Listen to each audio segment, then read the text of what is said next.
Good evening, everyone. This is the Planning Board meeting of August 16th, 2022. The first item on the agenda is to introduce the Planning Board members. My name is Kathy Barnard. I'm the chairman, and over to my left, Peter Goodwin. Sitting next to Peter is Mike Hodder, who is the vice chairman. John Thurston to my right. Brad Harriman is the representative from the Board of Selectmen, and Julie Jacobs, who has indicated she would sit in for Vaughn Dugan, is an alternate, but she will be sitting as a member tonight. No public hearings, but we are here for a public forum. This year, the Planning Board is working on ordinances that address housing needs in Wolfeboro. The 2019 Master Plan has recommended that the Planning Board review this issue. A goal in the housing chapter talks about allowing development of a more diverse housing in order to meet the needs of the citizens. Further, the future land use chapter says the development and residential growth needs to consider the natural resources and other resources that define its character and the quality of life and desirability. The Planning Board feels that we have addressed this issue, and now let me just go through quickly the reason that we're here. The purpose of this public forum is to hear your comments on the proposed amended accessory dwelling unit ordinance. This ordinance was first adopted in 27 in order to comply with the recently adopted state statute. At that time, the attached dwelling units would have first had to obtain a conditional use permit with conditions. Since then, less than 7 attached accessory apartments have been gained approval. In order to provide some housing opportunities, the Planning Board looked at this ordinance again. We also did further research and found that other towns in this area and throughout the state have allowed detached accessory dwellings. So then the Planning Board had further discussions and decided to propose the ordinance that we're here to discuss tonight to allow for detached dwellings and existing accessory buildings to become accessory dwellings, but with certain conditions, and after obtaining a conditional use permit. All of this would require a public hearing. And the existing attached dwellings would then be allowed as of right. There are copies of all the ordinances here. I think some of you have gotten them from Tavis. Tavis Austin will go over the specifics of this ordinance. Then we'd like to hear your comments. Once we have heard from you, I will then ask the Planning Board for their comments.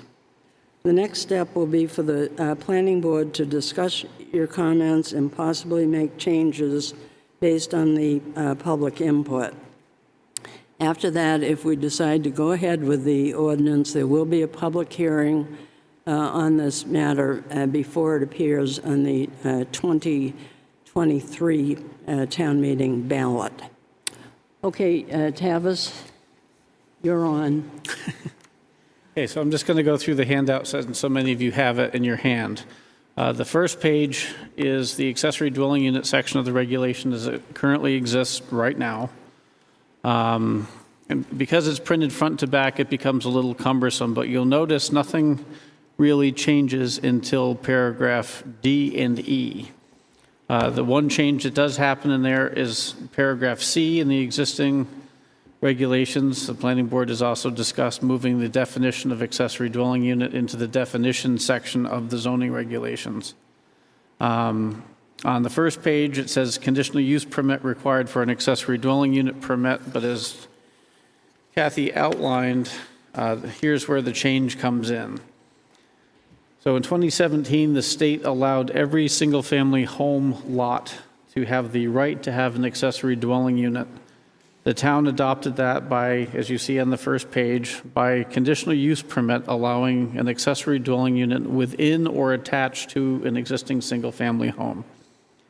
And then just under 5 years or just over 5 years, however you want to look at it, from when it started in the state legislature, the town has only experienced 6 accessory dwelling units.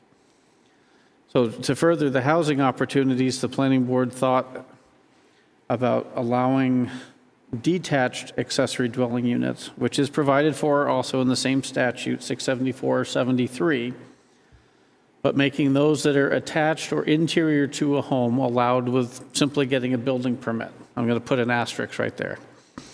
And then those that were detached or proposed to be attached, either with new construction, as you see in E1 on the first page of the new draft,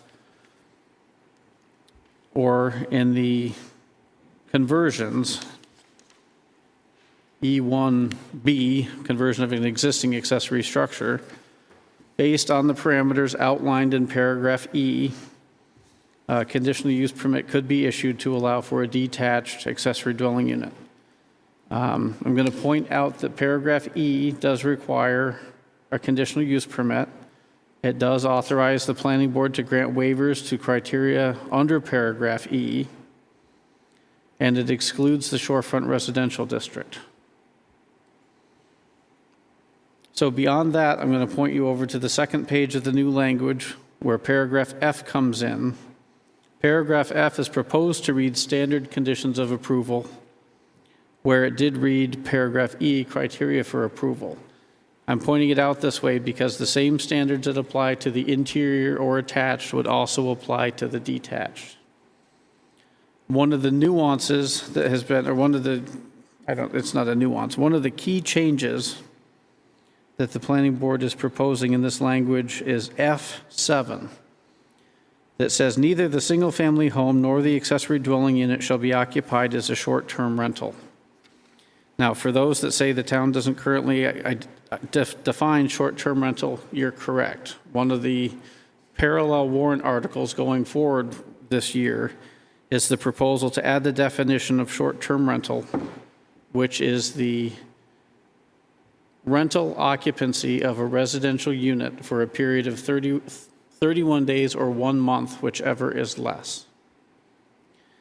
In order for this number 7, or paragraph 7, if you will, to persist without the adoption of the definition, one of the recommendations that came up at the last meeting was to have number 7 read, neither the single-family home nor the accessory dwelling unit shall be occupied as a short-term rental, comma, or as a rental occupancy for a period of 31 days or 1 month, whichever is less.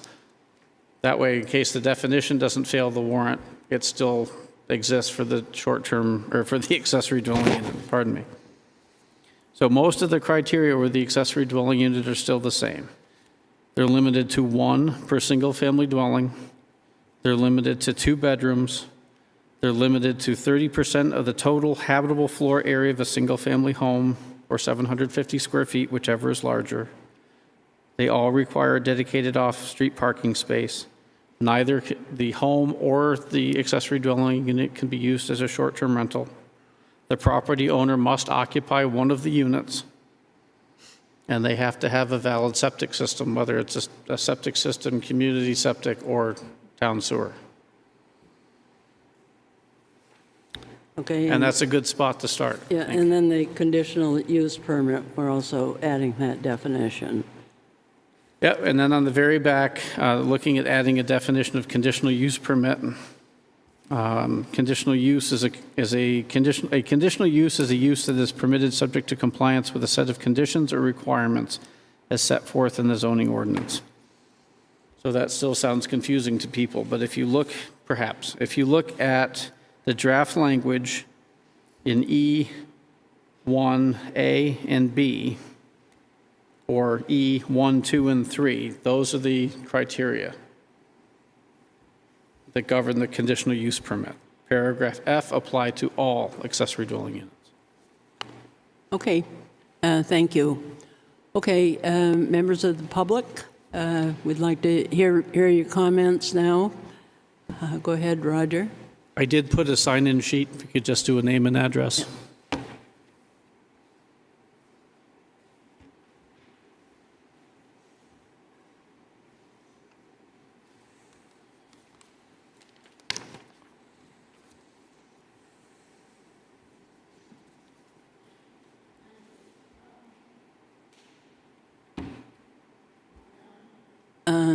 No. It's going to be. Yes. Be closer to it. Beginning with the 1980 master plan and with every subsequent master plan, surveys have been conducted to determine people's opinions, and those surveys have been remarkably consistent. The responses have not changed, and what we have found with those surveys is what people like most about Wolfeboro is its small town character. There was a 2016 survey taken in preparation for the 2019 master plan, and that was consistent with prior surveys. Under factors in moving to Wolfeboro, the top of the list was Wolfeboro's rural character. 56% felt that was very important. 29% felt it was somewhat important.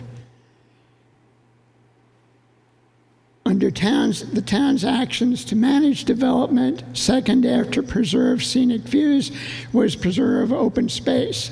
71% thought this was very important. 23% thought it was somewhat important. On the other hand, if you look further down on the list, second from the bottom was increased density for single-family dwellings. 13% thought this was very important. 28% thought it was somewhat important. The amendment that is being posed tonight is in direct conflict with these survey results. It's also in conflict with provisions of the 2019 master plan, and I'll only cite one of them. And that's the first goal under the housing recommendations, which reads, protect the character of existing residential neighborhoods and consider strengthening the existing residential zoning standards if necessary. This amendment does the very opposite.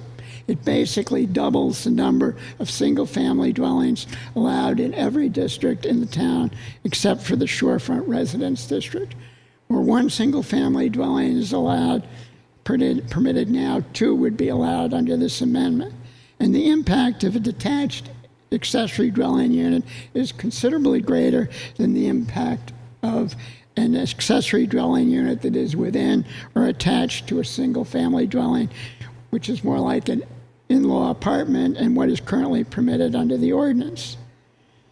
One that is within or attached can keep the appearance of a single-family dwelling. Currently, the ADU must be, or accessory dwelling unit must be connected to the main dwelling by an interior door in common. Under the proposed, this would only apply to an accessory dwelling unit within the single-family dwelling. If it's detached, if it is attached, then that would not apply. And the detached is going to look like a second dwelling, and it's going to look like a separate dwelling with separate usage on the lot, where one is now permitted. Section E of the amendment sets forth requirements that limit the impact or are intended to limit the impact of a detached accessory dwelling unit. But as Tavis pointed out, all of these can be waived. And that includes the requirement that the accessory dwelling unit be on a lot that meets the minimum lot size and frontage requirements of the zoning district. And contrary to the advice of the planning board's attorney, there are no standards for granting those waivers. This also brings up, if you look at guest cottages, bunkhouses, and other accessory structures have a long history of morphing into full-fledged dwellings. Early zoning, in fact, the town's 1967 zoning ordinance allowed guest cottages as a permitted use. Many of the restrictive covenants for subdivisions also allowed guest cottages. When I got on the planning board in 1973, those permitted uses were gone because of the problems they presented. They caused problems in terms of ownership, in terms of financing improvements and repairs, and simply in terms of zoning. They're sort of a good way to end up at the Board of Adjustment looking for a variance. Under the current zoning ordinance, and attached accessory dwelling units will do exactly that. I mean, you can say you're going to limit it to 2 bedrooms, but we all know that the only place there are more than a minimal number of bedrooms is in real estate ads. Otherwise, nobody has a bedroom because that's how you determine septic capacity. The current zoning ordinance currently limits accessory structures to 2 per lot, but accessory dwelling units under the proposed amendment would be exempt from this. So if you wanted to put up a small woodshed, say, and you had 2 accessory structures, you would need additional land area. If you wanted to put up an accessory dwelling unit, not required. That makes no sense. The provisions regarding the conversion of existing accessory structures into detached ADUs have different, more limited, and vaguer requirements than for new construction. And they are a perfect place for abuse. Suppose an accessory structure is slightly over the size limitations. Would the property owner be required to reduce it to conform? Would it be to apply for a variance? Or would the property owner just wait, say we're not going to use the excess space, and then after the certificate of occupancy is issued, move in? Allowing detached ADUs would be a mistake, and they would have a negative impact on Wolfeboro. In addition to permitting detached accessory dwelling units, the proposed amendment weakens the current standards in the ordinance. It removes the requirement that an accessory dwelling unit within or attached to a single-family dwelling obtain a conditional use permit. That would eliminate the planning board review of site suitability, neighborhood impacts, and hazard to pedestrian and vehicular traffic. The zoning ordinance currently requires an accessory dwelling unit to be within or attached to a single-family dwelling, but the amendment allows it to be attached by conditioned space. This means that it would permit an accessory dwelling unit that is completely separate from the main dwelling and located some distance away, as long as it was connected by an enclosed walkway. This really would be worse than just simply having a detached ADU. Basically, your shorefront property owner with a 10,000 square foot house, you go into the codes officer and say, I want to put up my 3,000 square foot accessory dwelling unit. I'm going to have this nice enclosed walkway to my main house. He's good to go. You don't need a conditional use permit, and these would be allowed in the shorefront residence district because they're attached. Whether the attachment would remain or whether it might disappear in a storm, I don't know, but it would just be a disaster. And I would also point one other aspect of the survey. Fourth on the town actions to manage development was control lake and shorefront development. 73% said this was very important. 21% said it was somewhat important. I respectfully request that the board not proceed with this ordinance, that it not change the definition of an accessory dwelling unit, that it retain the current language in section 175-57.1 as it is now written, and correct the only thing that needs to be corrected, and that is to amend section 175-65 to include one accessory dwelling unit defined as within or attached to a single family dwelling as a permitted use in the shorefront residential district, as required by state law. And that is the only thing I think should be done. We have a good ordinance, thought went into it, and just opening things up for randomly placed accessory dwelling units that sprout up anywhere would be a mistake. Thank you. Okay, thank you. Okay, next. Oh, Excuse me one second. No, Could I- we're. No. Yeah, right. No. Yeah. Okay, next speaker. Next. Becky Swafield.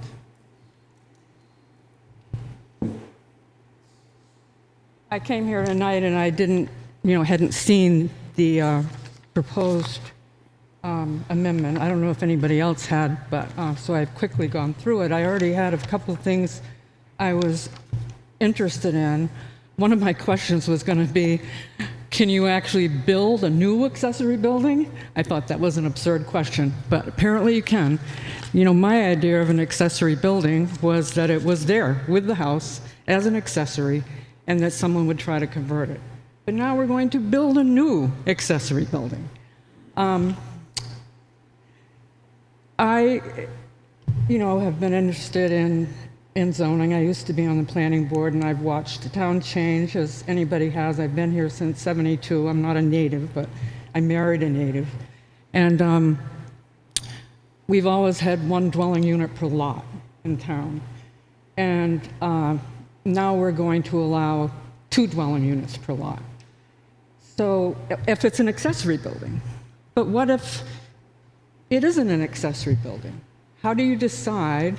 How does the planner, how does the zoning person decide that this new house that's going to be built is really another house, a primary house that should be on a separate lot? Are we just going to do away with the 1 dwelling unit per lot requirement? Because this is a dwelling unit. You're saying, well, if it's a little smaller and it's in back of the house, that it's accessory. I think you're muddying the waters on that.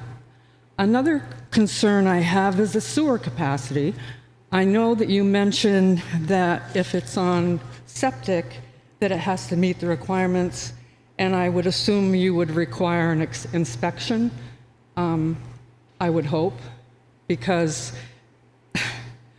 there are so many inadequate septic systems all around the lake. And when I was on the planning board, the state had 1 inspector for the whole state. I don't know how it is now. That was a long time ago. But I would hope that you would have it inspected.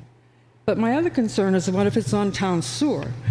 I recall that our town engineer, David Ford, told the selectmen, I believe it was back during the Nate Druin, Luke Freudenberg application, that our septic system was near capacity, and we should possibly have a moratorium on hookups. I think, don't quote me, I don't remember exactly what his wording was, but a member of the Board of Selectmen told me that the board is doing a study. So it seems to me that good planning would be waiting until we have a study on the capacity of our sewer system before we allow more hookups and more, dwelling units to hook into the sewer system. And my final concern is probably one of my biggest ongoing concerns is the idea of short-term rentals.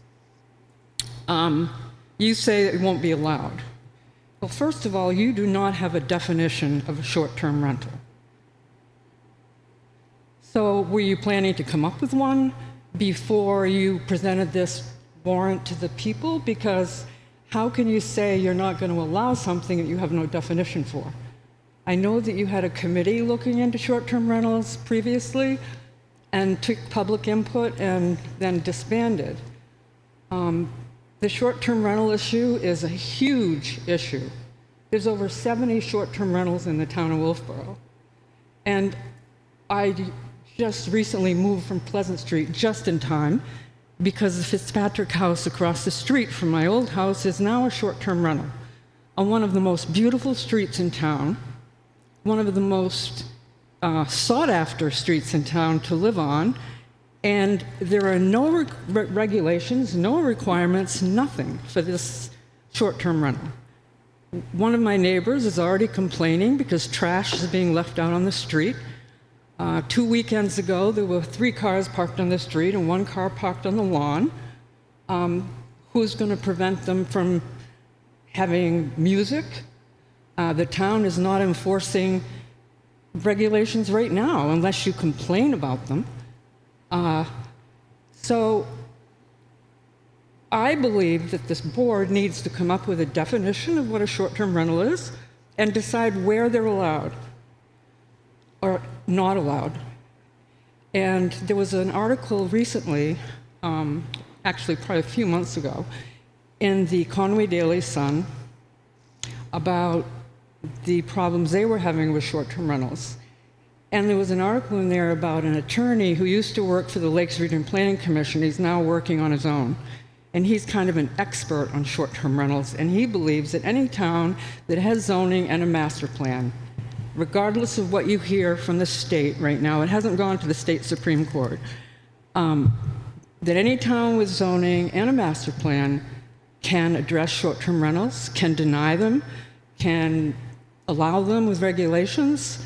I would like to see at a minimum that they're allowed by special exception so that you can have a public hearing and abutters can say, where's the parking, where's the trash removal, where's the snow removal, what about lighting, what about noise, and all of those things. But right now, as a property owner, you have no guarantee when you buy a home in the residential district that your property rights will be respected. So I have a concern about the short-term rentals. Okay. And I had one other concern that I saw when I went through this. Oh, that the planning board under section E can waive any requirements of that paragraph. I personally think that should be, you'd have to go to the Board of Adjustment for that. Anything else in the zoning ordinance, if you're going to not meet the requirements, you go to the Board of Adjustment for either a special exception or variance. I don't think the same board that is writing the warrant should be able to waive whatever they're saying is important. So those are my concerns. And that's it. Okay, all right, thank you very much. My address, my new address. Tavis, do you want to just go over the short-term rental definition that we're proposing? I can. As I mentioned earlier, the board is also putting forward a warrant article for the definition of short-term rental. That would be the rental occupancy of a residential unit for 31 days or 1 month, whichever is less. No, and that's why I went on in paragraph F to say that where it currently reads, neither the single-family home nor the ADU shall be occupied as a short-term rental, this language should probably be modified pending the outcome of the definition to read, neither the single-family home nor the ADU shall be occupied as a short-term rental or used as a residential rental property for a period of 31 days or 1 month, whichever is less. Okay, thank you. But In my opinion, it's a commercial use. If the state of New Hampshire can tax a short-term rental under the rooms and meals tax, it's a commercial use. Okay, thank you. Okay, next speaker.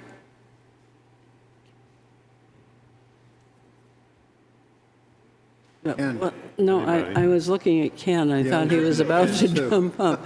Okay. Come on, Jerome. Okay. Hi, Jerome Holden, 17 Grove Street.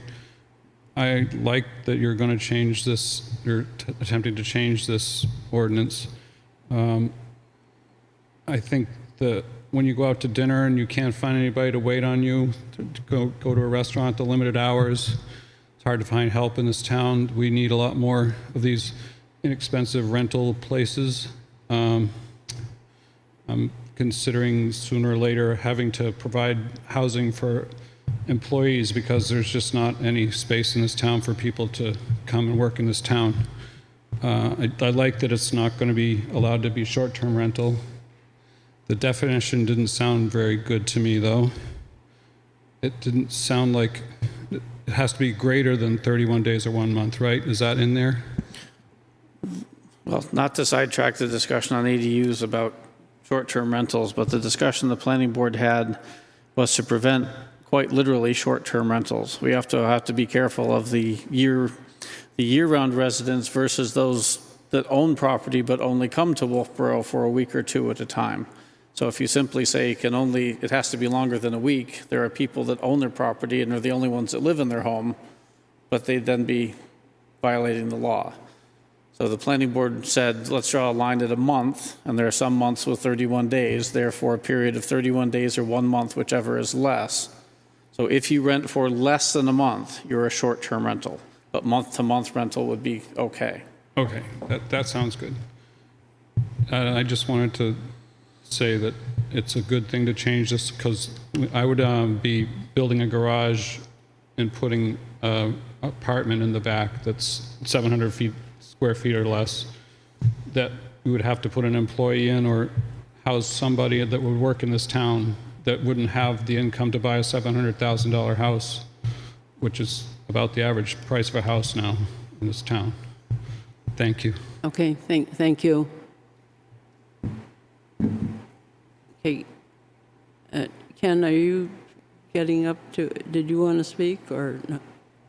Okay, no, go ahead. Go ahead. Yes. Okay. Several months ago, when you first started this journey of this topic, it occurred to me to mention to you, what about existing structures, accessory structures, to start with that. But it's mushroomed into a town-wide allowance. And there's been no strategic impact analysis. The closest I've heard of anybody talking about how it would impact was Roger, when he said you take the number of existing residences and double it. But that can't be substantiated either. No one's pulled out the town zoning map, put the zoning districts beside it, and say, these look like areas that would be suitable for accessory dwelling units, new units. I understand what you're trying to do. You've got 3 goals here.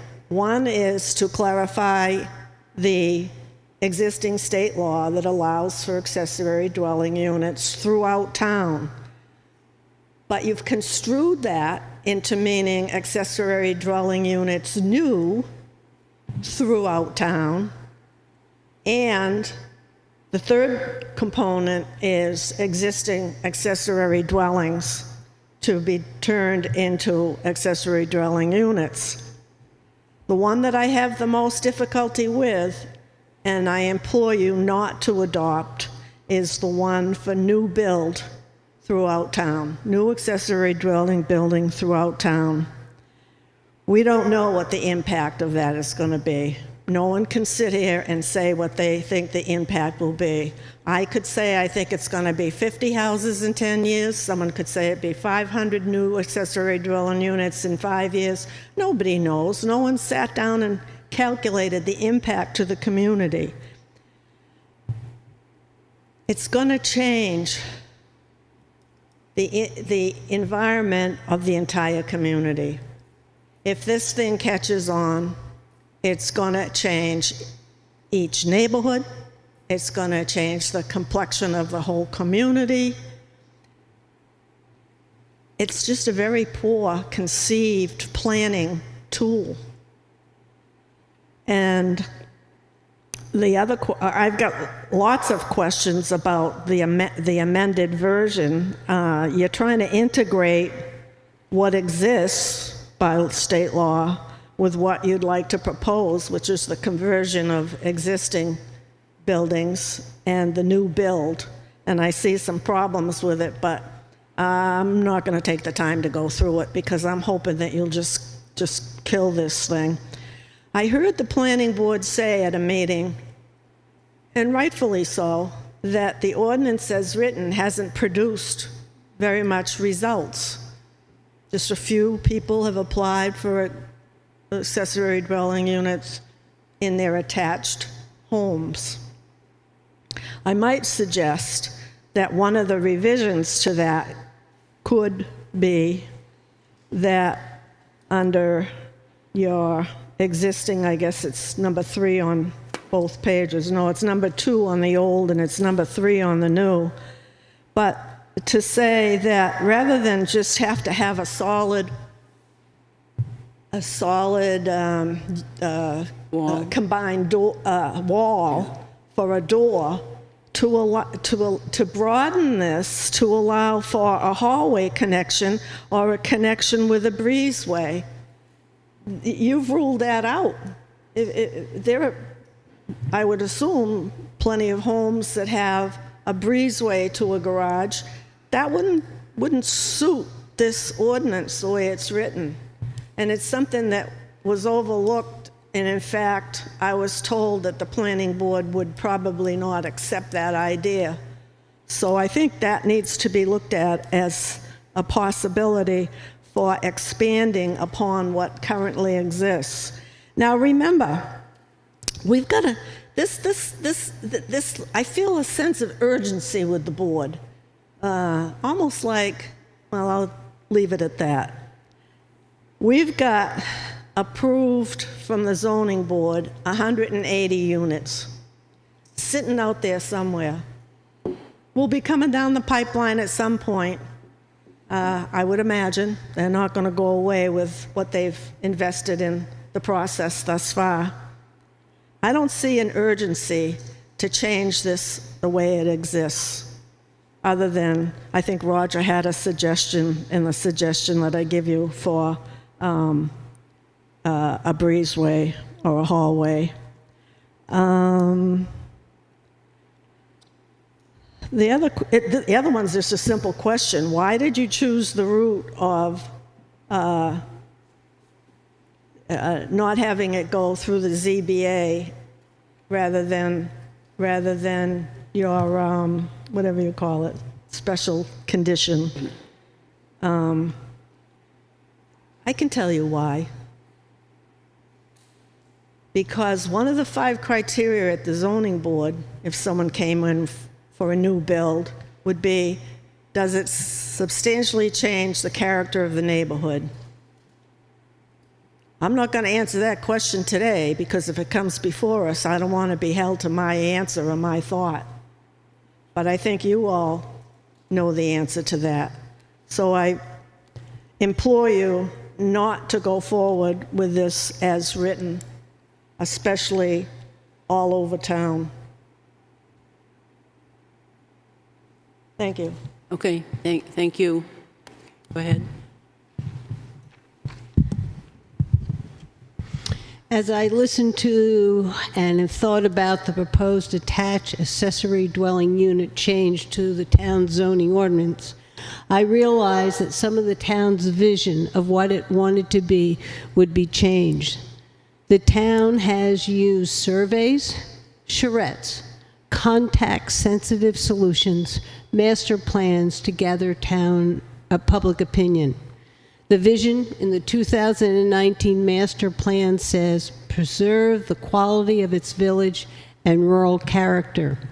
The present zoning ordinance starts with the greatest density in the central downtown core, moving outward 1 acre, 2 acre, 3, and finally to 10 acre. This model has helped preserve the town's rural character, scenic corridors, and wildlife connectivity. Wolfeboro zoning ordinance has allowed for the development of different types of housing units, such as Christian Ridge and the Ledges for low-cost housing for seniors and individuals with disability. Hope House is a homeless shelter. Birch Hill for lower-cost senior housing. Harriman Hill for workforce housing. Taylor Homes and Sugar Hill for senior living options, and for many social services such as the Advocacy Center, the Children's Center, the Kingswood Youth Center, and Life Ministries. Wolfeboro community has worked to plan its growth, never to stop growth. I know that the state law requires the town to allow attached accessory dwelling units, and Wolfeboro ordinance does. I'm against adding detached accessory dwelling units to the Wolfeboro zoning ordinance because it will double the number of possible housing units in every zoning district, excluding the shorefront residence districts, and increase the number of residents in the outlying, more rural area. I viewed the 2019 Master Plan Population Chapter, and the chapter analysis on page 142 states, and I quote, "By 2025, Wolfeboro's year-round population is projected to be between 8,000 and 9,000. The build-out analysis data shows that there is more than adequate land with current zoning to support this projected population level. Based on the 2020 U.S. Census, Wolfeboro population was 6,416 residents. The state of New Hampshire population for 2019 for Wolfeboro was 6,312. So based on these figures, there is adequate housing lots for single-family houses. What the town needs is more affordable housing units. With the cost of construction, it looks to me that more multifamily units would be the best way to increase the town's housing inventory in the hopes of attracting more workers.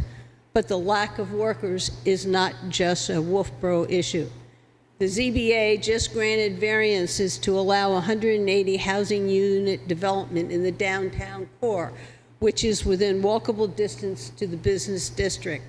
The downtown core is the right place, and this area has the infrastructure to support more affordable housing units. Harriman Hill has 48 workforce housing units with 1, 2, and 3 bedroom units instead of a cap at 2 bedrooms, with the addition of 26 more units in the future. I believe the Wolfeboro zoning ordinance should support the master plan's vision and continue to design town zoning ordinance to keep the town's rural character, preserve open space, protect wildlife corridors, promote farming, instead of having small little houses popping all over the place. Thank you. Okay, thank you. Okay, next person, okay?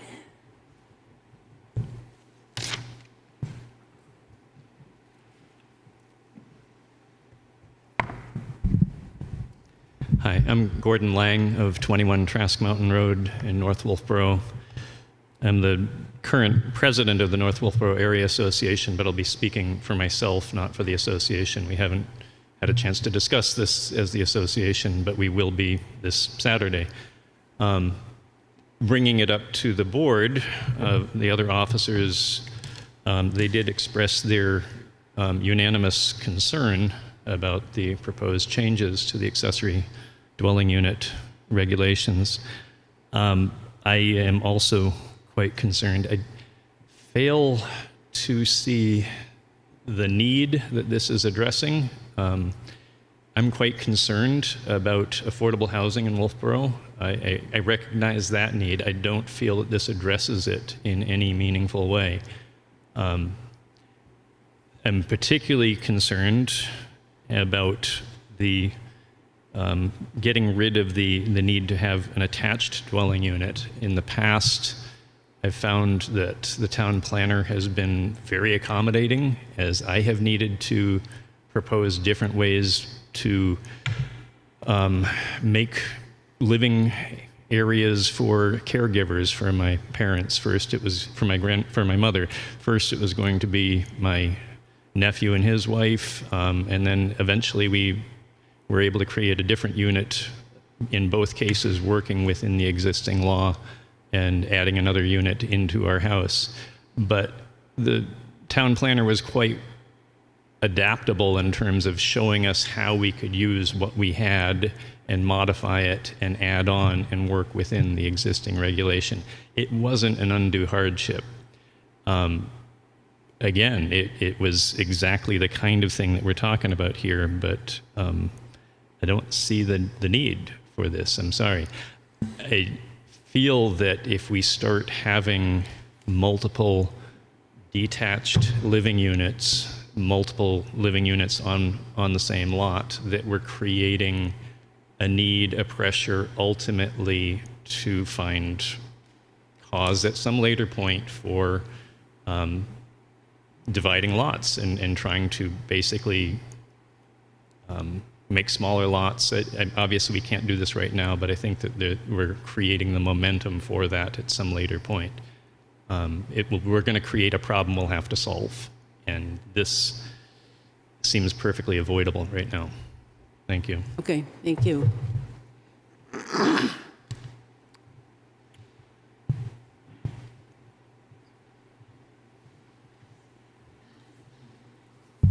Ken Perry from North Wolfeboro. I agree with much that's been said, but I did have a question about public notice for this meeting. I stumbled across it accidentally on the town website. I checked the paper this week and last week, or last week and the week before. I checked the paper last week and the week before and didn't see any notice. Was there a public notice? It was on the bottom of page A9 last Thursday. Okay, I missed that. I apologize for that. But it's not a public hearing, so there was no abutter notification or anything like that. No, I understand that part, but I just wondered about in terms of other people knowing about this Right. meeting. Okay, I was glad to hear that. As a member of the Master Plan Future Land Use Committee this last time and several times before, I appreciate you referring to that, but I think there are other pieces to the master plan that may speak in a different direction, as has been pointed out. And the other thing I've observed, having been in town for several decades, is that Wolfeboro voters generally prefer to make changes slowly and deliberately. So at the very least, I would ask you to consider doing this maybe in one zone as the first step and see how that works rather than town-wide. Thank you. Okay, thank you.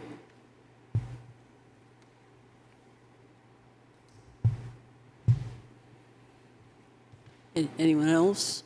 Okay. Chairman Barnard, and you call yourselves the council? Board. The board. The planning board. Chairman Barnard and Planning Board. My name is Richard Werfel, and my wife and her brother own the property at 24 Kenny Shore Road South. And my wife and I are now retired recently, and we plan to come here full time. And I've worked for the Firefighters Union in the city of Portland for 41 years doing legislative work, and my wife and her brother don't much care for this kind of thing. So I'm the appointed person to meet you all tonight. I rise in opposition to this amendment and in agreement with all of the arguments that have been brought forward so far. There is something that has not been mentioned, and I don't know if it's inappropriate for me to do so, but I'd like to ask the question, what was the impetus for this new language? Where did it come from? Can anybody explain that to me? Yeah. Planning Director? Go ahead, Tavis. It came from a variety of areas. The planning board was looking at ways to increase affordable housing in Wolfeboro. They first had a conversation about increasing the residential density in the downtown, where we've heard tonight there both is and isn't adequate water and sewer capacity, but that remains a question because there's a survey ongoing. Because of the particularly small lot sizes downtown, the planning board had tossed out a number of 30 units per acre, which sounds absolutely insane when you look at the density of Wolfeboro, but 30 times 0.05 does not many units make. That's where the 30 came from. There was then discussion about looking at increasing the density in the other commercial areas that are served by water and sewer, and there generally wasn't any support for increasing the density anywhere in town. So the planning board then said, well, we're looking at creating housing opportunities, and one of the things that the town cannot ignore is the state statute that says every single family lot in town, or every parcel in town with a single family home, is required by law an accessory dwelling unit. And they said we followed that up in 2017 and created the language that said an interior or attached with a conditional use permit makes sense. And that's what the town voted on shortly after 2017 because the state said you either adopt your own rules or you live by the letter of the state law, wherein there was an immense fear, not just in Wolfeboro, but in every small town in New Hampshire. The state just doubled our density. It's effectively what they did. It doesn't, if you look at the statute, you're not able to subdivide, you're not able to do a condominium. This doesn't apply in manufactured home parks, townhomes, multifamily units, et cetera. This is only single-family home lots. But still, those are typically where? In the downtown with water and sewer, or are they spread out throughout the entire community?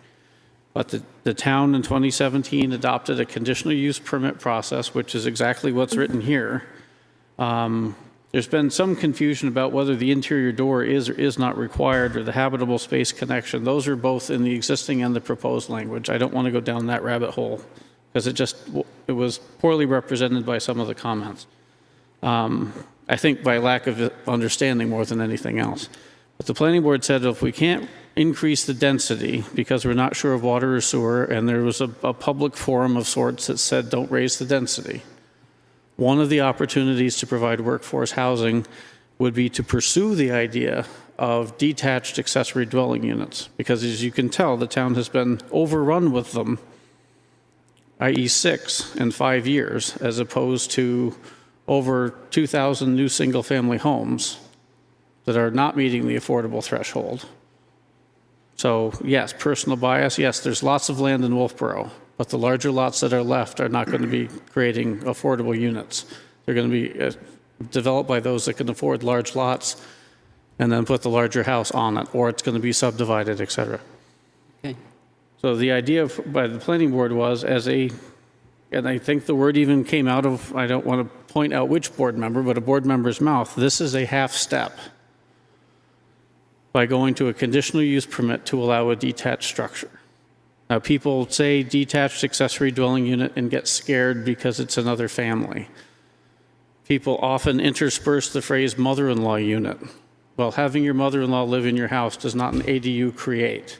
Having a mother-in-law live in a detached structure currently isn't a viable option. So someone tonight mentioned building a barn and then putting a unit in it. You technically can't do that with this language or the existing ordinance. So there are a number of steps. So the idea was, and to me, my read of it is the planning board still requiring, if this were passed, still requiring a conditional use permit is to pick up the neighborhood sensitivity of a detached unit that's actually has significantly more restriction on it than if you wanted to build a barn or a shed or what have you. There was question before, currently you're allowed 2 accessory structures. What the law currently says is for every lot you're allowed 2 accessory structures and then 1 additional accessory structure for every 80,000 square feet of lot size. I'm watching eyes glaze over here, but that's how it reads. The planning board at the last meeting added to their definition of accessory structure an exception for accessory dwelling units. So accessory dwelling units would not be considered an accessory structure. Adding further support in my mind to this is part and parcel, pardon the pun, of the primary residence. They also put in the distance requirement. So it can't be 300 feet over the dale from the house. It needs to be close, so it appears accessory and incidental and subordinate to the primary home. So the idea came around, the very short answer, the planning board has been trying to come up with ways to provide affordable housing opportunities and basically curtailed at every step. This is the next concept, and ergo the forum. Thank you. That's very clear. And as a planning director, I'm sure you know that planning, like an actuary, is guessing what might happen next.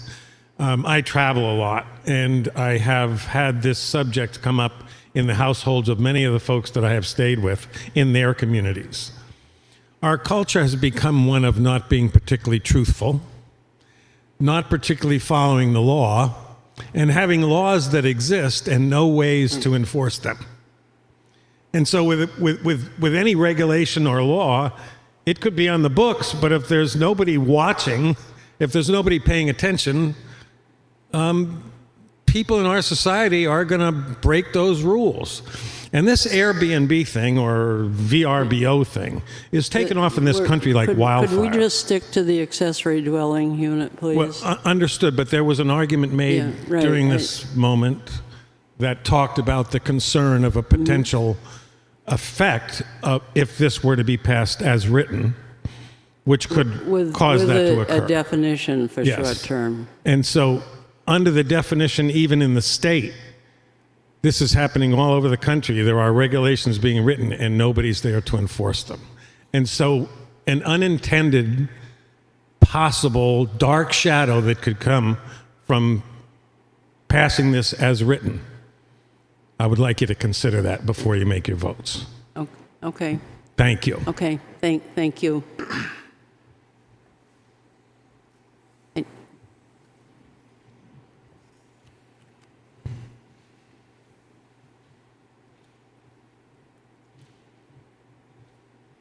Hello, my name is Daryl Sarver.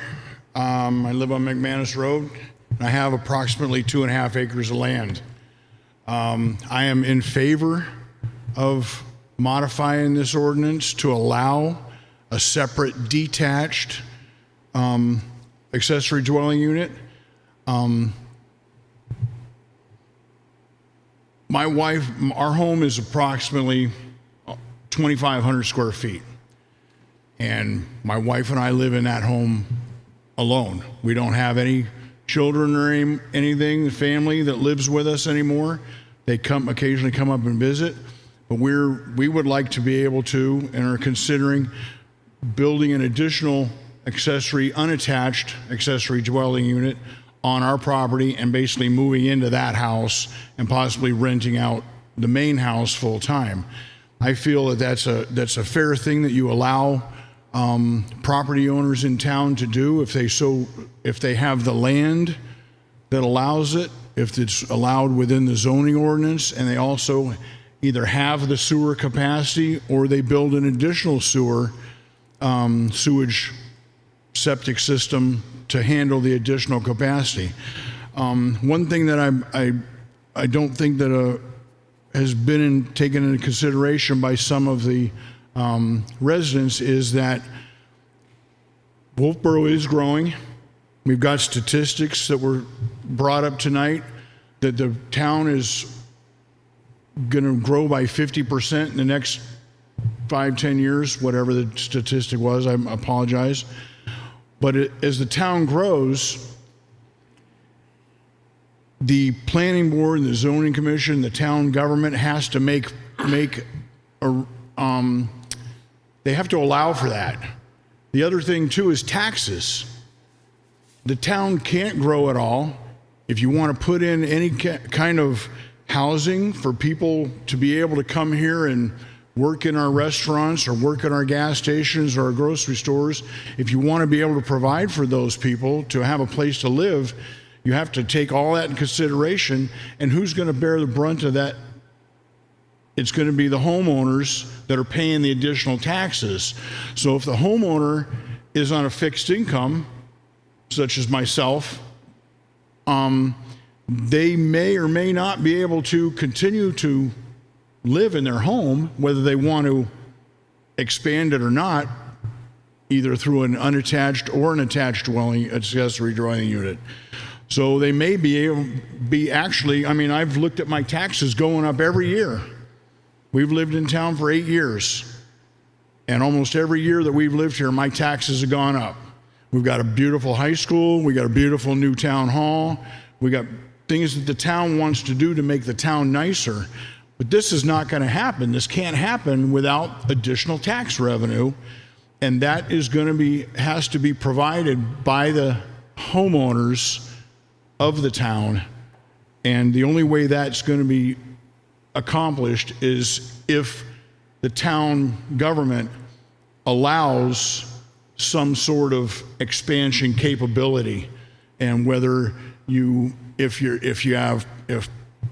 residents have an issue with the amount of population density or with the amount of sewage capacity of the town, then those seem to be problems that need to be addressed in and of themselves. If there's a noise issue, if there's too many partiers at 11 or 12 o'clock at night, then that's a separate issue.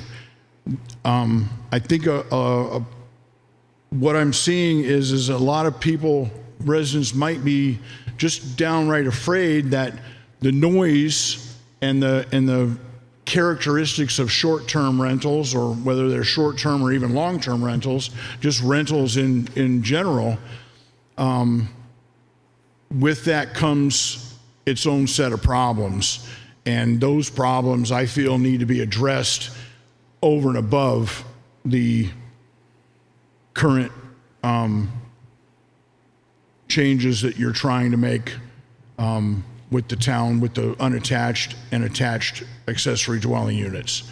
And thank you very much. Okay, thank you.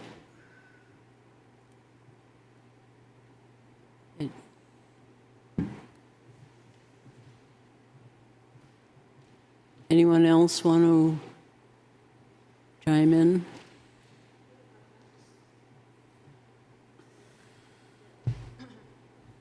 Just like to address something that hasn't been said that this gentleman brought to mind. These new builds can have 2 bedrooms. One could be for the adult and one could be for the child. And so that would impact our schools, and that impacts our taxes directly. So it isn't a win or a help in any way in that regard. Okay, thank you. Okay, Becky, you had something to say. I just wanted to mention, because the town planner mentioned it, and I don't know if someone else did or not, there's a mention that this was affordable or workforce housing. I think the town planner mentioned that, and it could be, depending on what the owner wants to charge for rent. But I don't think that you should go out and advertise this to people as workforce or affordable housing. Okay, thank you. Go ahead. I have a question. Are the planning board members going to respond, or? Yes. Because I might want to respond to once we've heard from the public. I do have copies. Give Roger.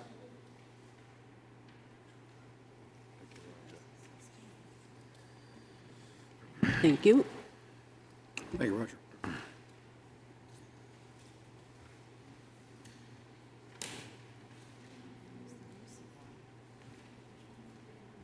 Gotcha. Okay.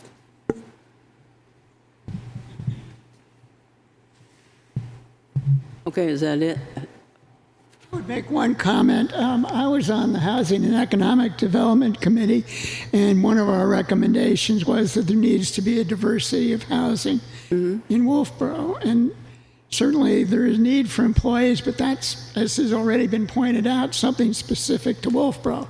It's a nationwide problem. And it seems to me that the approach you're coming up with here is basically throwing it against the wall, seeing if anything sticks, and not even looking at whether it destroys the sheetrock. I think we need to, as has been pointed out, we have 180 units prospectively coming down the road, which will address this particular economic bracket and the workforce. It may not be the least expensive, but I don't think you can build housing without doing something like Harriman Hill to really take care of some of those people, and I think we should.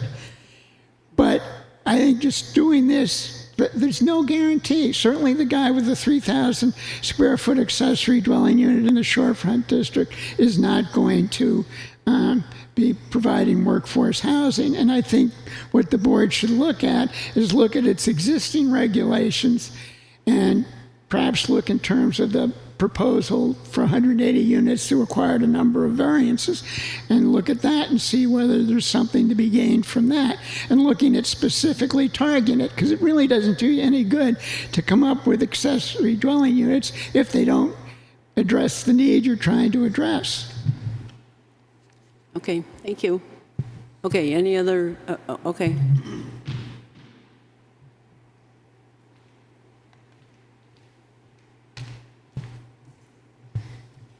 Hi, my name is Amanda Gordon, and I might represent some of the newer people that might be moving into town. We just recently bought 2 years ago on McManus Road as well. I just thought I might provide just a slightly different perspective for somebody new maybe coming into town. What really drove me to coming here and buying a place is your beautiful town, which is really beautiful, but also we wanted a place to escape for our families. It's getting more and more expensive to go abroad, to go out to do vacations, to go to Disney World, etc. And we wanted to have an experience for our family that they could come here and have that small town kind of nice family feel. And we'd like to kind of get back to America today. I feel like it's very fragmented. Lots of people don't stay with their families anymore or anything. And I know that for us, we would like to have a place where our families can come and join us. This was a very big draw for coming here. It was a nice place to come and bring our kids. I have 3 kids, 13 and a 13-year-old daughter and 2 9-year-old boys. And our plan is to come here and spend time here with our families. And it'd be nice if we would be able to have some space for them as well. We don't want to go traveling to Paris or to all the other places. We want to come here, and we want to share that experience with our family and our kids. We want them to grow up in this area. We want them to experience what it's like to be part of a town that cares about its community and that cares about its environment. So one, I just wanted to give kind of a perspective that I actually think it might be a benefit to have some separate accessory dwellings so that our families can come. And that's something that has been mentioned. Everybody's been talking about, income and extra income, but really for us, it's been about trying to get all of our families together. And it'd be nice if we had the space and the opportunity to be able to do that.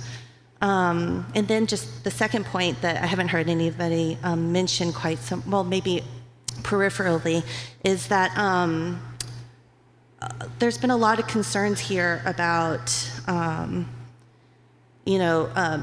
the noise and people using these as income properties, et cetera. But I was just listening that there have only been 6 attached dwellings applications. So there's a lot of fear out there that this will just increase and everybody's just going to double their property, the dwellings on their properties. And again, you don't know that that's true. Kind of a little bit of fear mongering there a little bit. It didn't seem like it was that big of a, like there are a lot of people out there trying to get a lot of separate dwellings onto their properties. So I feel like, and I do feel like if you did have a separate dwelling on there, that you're really discounting the people who may need to have that separate income, and that it might not be as inclusive. It's just kind of something to think about. So I just wanted to give a perspective for somebody who's new to town. Okay, thank you very much. Anyone else want to mention before? Oh, okay, all right. Hi, my name is Steve Johnson. Excuse me, from Pleasant Street, and we do have a short-term rental. A person that did put the trash out and so on and so forth. To me, that's a small thing. First of all, on this, I wanted to say thanks to all you for taking the time to examine it. And thanks for Tavis for putting it together. I think there's a lot to work on here, and maybe it might be better to break it into pieces, like address short-term, the definition, how it's going to play out, get some feedback from the public as far as their feelings about short-term rental. For me, I'm the old-fashioned live free or die. I come from a time when you could do anything you wanted to on your property. That's a long time ago, and maybe we need some regulations. But one of the things I find issue with in this is the owner-occupied unit cannot be sublet. So does that mean that a person who owns a house, builds a dwelling unit, can't rent his house? I think that's an overreach on a regulation point of view. I really have an issue with that. And the other part that you need to look at is, as far as affordable housing, does this necessarily address that issue? Is there a better way to do it? And that's where sometimes, rather than try to get a multifaceted kind of thing put together, which would be a good idea in most of the time, but maybe this is a little bit more involved, and maybe we should kind of break it up a little bit. So, just some thoughts on my head. Oh, okay. Thanks. Thank you. Anyone else? Okay. All right. I'm going to go to the planning board members. Peter, did you have any comments? I would just like to thank all the people who came and expressed ideas, as in I think it will help the planning board move forward in a good way. So I appreciate all that's been said. It is not an easy issue to deal with, and undoubtedly not everybody will be in agreement with any particular decision which is made. Okay. Thank you. Mike? Thank you, Madam Chairwoman. There have been several common themes among the comments presented tonight by the public, and again, also thank you for coming out for this. I guess the principal one that I've heard tonight is that this proposed ordinance will do some damage to the small-town character of Wolfeboro. That is an important perception that I hadn't considered when I worked on this, but it is one that needs to be taken into account. I think that's the principal takeaway that I have from the public comments tonight. I would like to ask if Roger could make his comments available in some form of writing. That I would be grateful for that, because I thought they were well thought. And that's it. Thank you, Madam Chairwoman. Okay, thank you. John? Thank you all for coming tonight. I think this is super important. We all know that everybody wants to go to a restaurant and we all want to have workers, but you know, over the last couple of years we've unfortunately discouraged workers, and that's part of our problem with having to go out and find workers to get anybody to do work. One of the gentlemen that I passed in conversation with a couple weeks ago said it's hard to find bad workers. So, you know, when you hear that out there, you really know that there's a shortage all around. One of the things that concerns me the most, because I was born here, is protecting that character. I like those houses that have been built out there. The town did a nice job with planning, spacing those houses, orientating those houses, creating that atmosphere that we have nice neighborhoods to attract everybody to come here. One of the biggest problems that we have is we have a sewer system that has to satisfy all those people out there, whether or not it's a private or a public sewer system. The question that that comes to my mind is adding additional private sewers good for our areas, whether it be near the lakes or 900 feet from the lake? That hasn't been answered. We obviously know that we have a sewer hookup limitation, because our town public works director has said that we have capacity for the existing lots that are out there, and he doesn't see an increased capacity for newer places.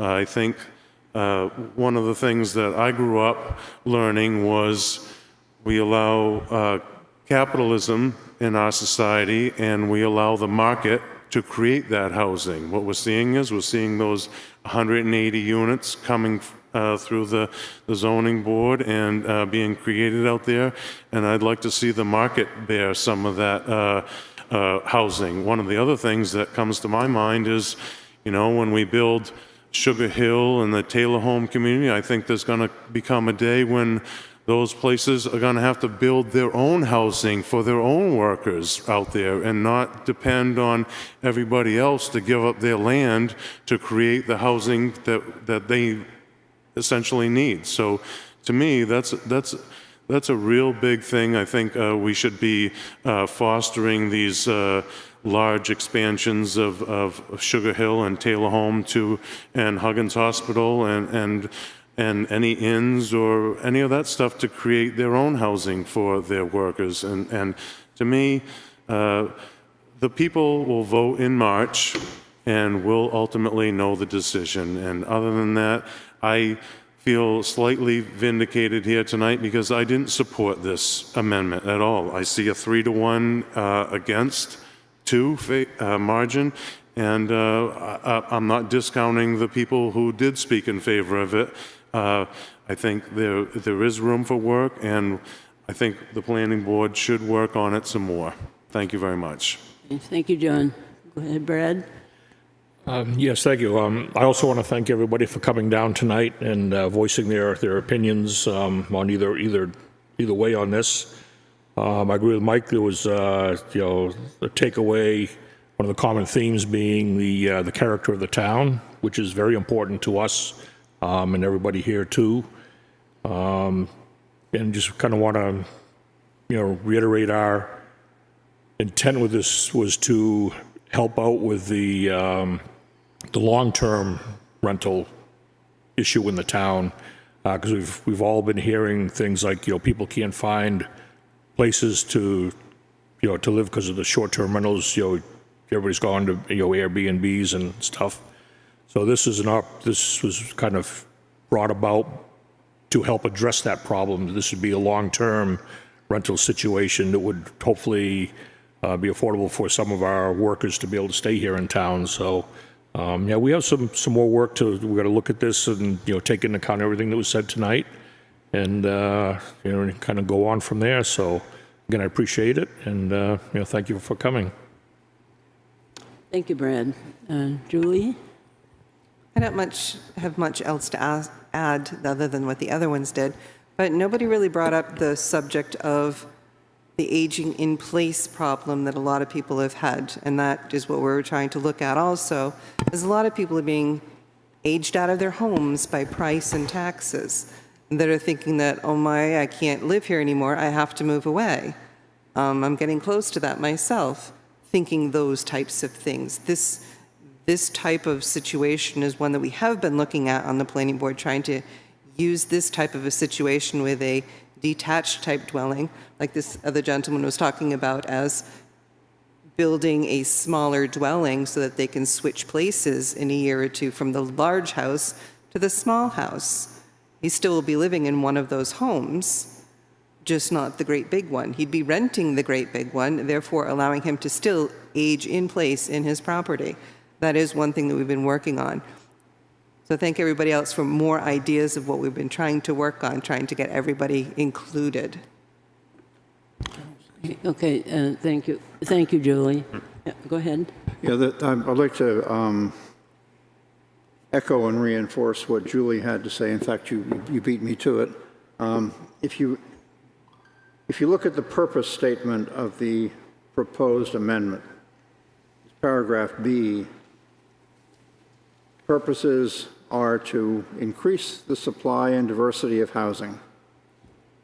But then it goes on, provide flexible housing options for residents and their families, which we heard addressed by the young lady tonight, and provide elderly citizens with the opportunity to retain their homes and age in place, which you heard Julie address as well. That's an issue that's important to me also. I wouldn't mind being able to put up a small ADU, move into that, and then perhaps rent it out, or maybe just have it available to my kids when they want to come back and they want to have a private location to live in, so I don't have to leave town, because it is, as everybody knows, becoming more and more expensive to live here. especially if you're on a fixed income as me and my wife are. And just to conclude, while we were drafting this language, I looked at what all the other towns around the lake had done regarding detached accessory dwelling units to get a sense of what Laconia, Meredith, Ossipee, Tuftonboro, Alton had done. Did they perceive a problem in their towns? Did they think that a detached ADU might be a solution? And if they did, how did they go about, one, writing an ordinance, and two, what did they think it was going to solve? And I found that just about every town around here allows a detached ADU with varying degrees of restriction, one or the other. Some allow them in the shorefront, some don't allow them in the shorefront. But I was really kind of heartened to find in the preamble or the purpose to Laconia's accessory dwelling unit ordinance, which reads, and I'll just take this and then I'll yield the floor.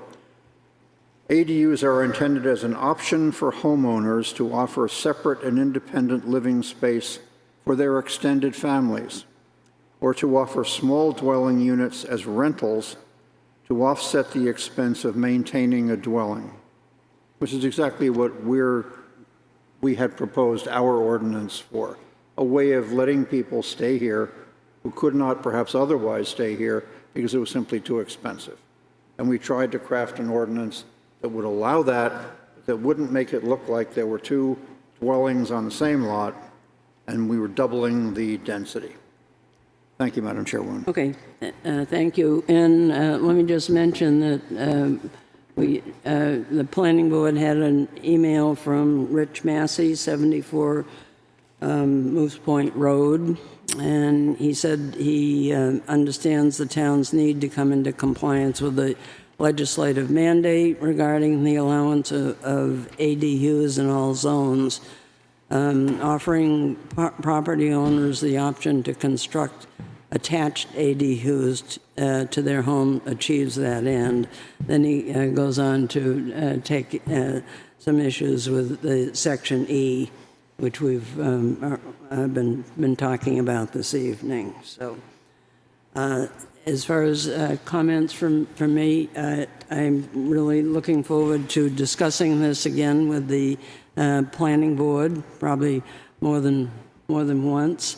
And also, I really thank all of you for coming, for your thoughtful comments and the things that you said. So thank you very much. Yes, we will. And that's what I mentioned at the beginning, that there would be a public hearing, if we decide to go ahead with this before the ordinance, and that would be in November or December. Okay? Kathy? Yes. Can I just touch on some things that I heard? Yeah, sure. Okay. I'm going to go out of order so no one feels singled out or otherwise. Things that were brought up tonight that seem concerning to people. One dealt with subletting. That's in the existing regulations. So when you look at the existing regulation, it's under E5. E5 says the owner-occupied unit could not be sublet. That was simply moved over to F3 in the new. There was discussion tonight about the number of bedroom limitation. That is new. The current regulations do not limit the number of bedrooms. It only limits the square footage of the unit itself. So there was discussion of schools, et cetera, but if that's something the board wants to take up, that might be, it stays, whether or not. A lot of discussion about sewer or septic and things that people don't ordinarily like to talk about. I'm going to be blunt. Whether it's attached or detached, the sewer flow is the same. And it is probably well past time for the town to contemplate whether it will or will not accommodate additional septic or additional sewer flow with regard to growth. But I think it is important for those, listening home or sitting in the room, those issues are real and upfront right now, regardless of this language change. Because every single family home in town could have an accessory dwelling unit. with today's regulations. So really tonight was just, and I think, a couple of the planning board members touched on it. The salient point is, does a detached accessory dwelling unit, as opposed to any other detached accessory structure, affect the character? And what that says to the planner side of my brain is, well, right, that's why the state was incensed, or why many residents and municipalities were incensed when the state passed the legislation it did in 2017. It's going to erode the essential character of our towns because you've effectively doubled the density. That ship has sailed. So now the question is, does a detached structure or an accessory structure to a single-family home that someone happens to live in, as opposed to putting their lawnmower, donkey, chickens, etc., affect the character? And I think that's something the planning board might want to look into a little bit further. I had felt somewhat comfortable with the proposed conditional use permit language in addressing that and looking at the structure, where there was new construction, that it be located to the side or rear of the existing structure. That is not currently required for a garage or a shed or a chicken coop or a boathouse or what have you in any zone. Structure shall be architecturally compatible with the existing home. That is not currently required for any accessory structure in town. Structure, and then they put structure should be located at least 20 feet, but not more than 150 feet from the existing home. That's to keep the accessory structure, as I mentioned earlier, proximal to the main unit so that it appears accessory. It doesn't appear to be a second residence on the property. Planning board put a lot of time into this. The next one down is no additional curb cut. I could completely understand if that wasn't a requirement, that you're used to going down Forest Road and there are 52 driveways. Now there's 104 of them. Well, that is going to change the character, arguably. But I think the planning board has put protections in to try and keep the character as it's generally seen today.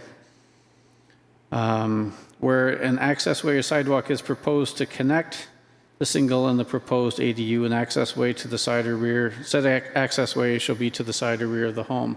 Again, trying to make it not look like a duplex, if you will, where there's two front doors fronting on every street frontage.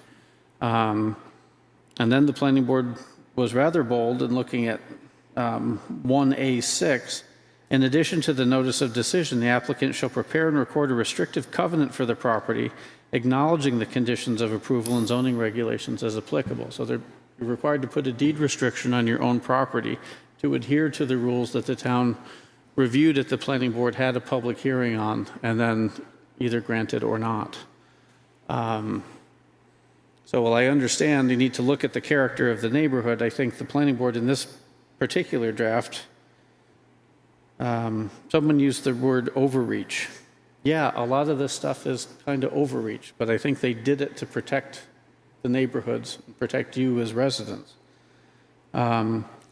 One of the other things I want to point out is that paragraph E grants the planning board the ability to grant waivers to the requirements. Waivers to the requirements are very similar to what the planning board authority has under site plan review, where they have the ability to say, look, the stormwater regulations required A, B, C, and D. D really doesn't apply to your property, but D really isn't a trigger for zoning board, at least in the eyes of the planning board when they adopted it. I bring this up because if we go back to E1A3, structure shall be at least 20 feet, but not more than 100 feet from the existing home. There's nothing magic about those numbers. That came from a neighboring community that used some measure to keep the accessory structure close and incidental as subordinate, as I mentioned. There might be the world's most perfect tree and stone wall on the property at that, causing the accessory dwelling unit to be 19.5 feet. It seems a bit inane. Think of it yourself. If that was the only place that you were able to put mom or your kids that can't find a house right after college, to be held up over 6 inches. That's where the planning board has the ability to say, look, there is something site specific. However, this isn't to say that the planning board just sits here and throws a piece of straw in the air and says, yes, let's grant the waiver. As with the site plan review, there's a waiver request form, and you're required to provide a written statement as to why you believe the waiver should be granted, and the planning board gets to weigh that against the regulations. And when I say that, it's not just the written regulations, it's everything the planning board heard at nights like this, everything the planning board heard at the upcoming public hearing, when and if there is one on this, everything the planning board heard at deliberative session, and everything that they've heard as people unload on them in public, if you will. I didn't want to say it at the meeting, but how dare you, those conversations on the sidewalk. All of those things weigh in because they are residents, just like you. So if it impacts you, it may impact them, and that's the light and degree of seriousness they need to go through this. So I'm helpful to guide them through. Thank you. Okay. Anybody else? All right. Again, thank you very much for coming. And now we just need to go on to other business. Tavis, did you want to talk about the next planning board meeting? Do you want to do that in open session, or do you want to discuss that as a non-meeting scheduling discussion after? Well.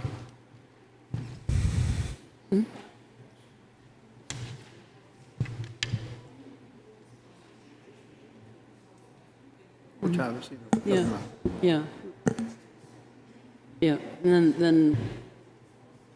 The point of the public. Yeah. Well, if you mail it to me, certainly I will distribute it. So. Oh, well, that's okay. All right. No, good. Thank you. Thank you.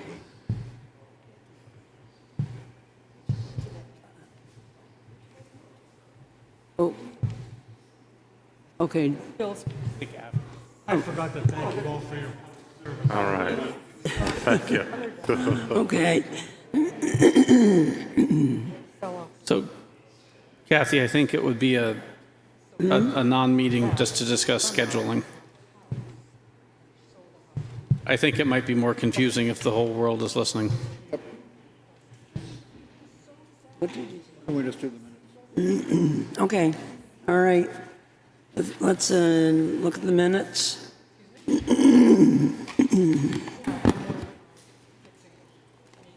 If I can find them.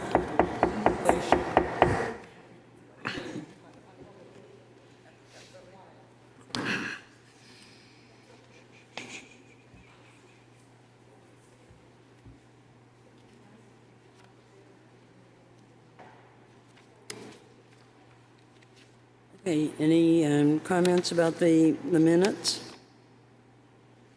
Move to approve? Okay, I did have one change. I have it on my phone right here. Can you just flip over to the last page?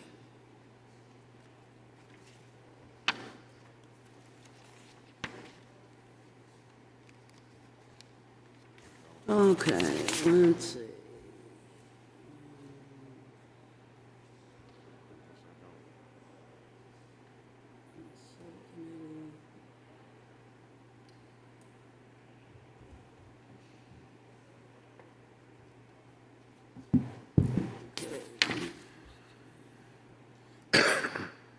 Oh, okay, it's on the first page under accessory dwelling.